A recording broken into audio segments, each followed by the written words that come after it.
ये जो 19 नवंबर बुधवार का दिन पड़ रहा है, इस दिन श्राद्ध अमावस्या पड़ रही है, जो केवल वर्ष में एक ही बार आती है। महाराज, श्राद्ध अमावस्या का सबसे बड़ा और विशेष महत्व होता है।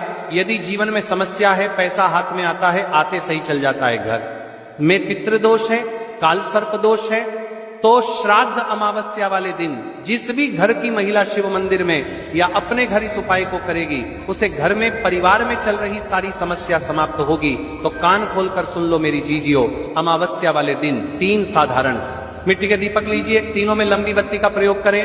अब 1 चुटकी हल्दी लीजिए, प्रदोष काल के समय या रात्रि के समय इन तीनों दीपक को प्रज्वलित कीजिए। पहले दीपक शिव मंदिर में शिव जी की शिवलिंग के समक्ष, जहां से नीचे की ओर जल आता है। दूसरा दीपक किसी बेलपत्री के वृक्ष के नीचे। तीसरा दीपक नदी, तालाब, कुआं, बावड़ी के सम्मुख। और जहां जहां आप दीपक प्रज्वलित करोगे, वहां 1-1 स्वास्तिक हल्दी से अवश्य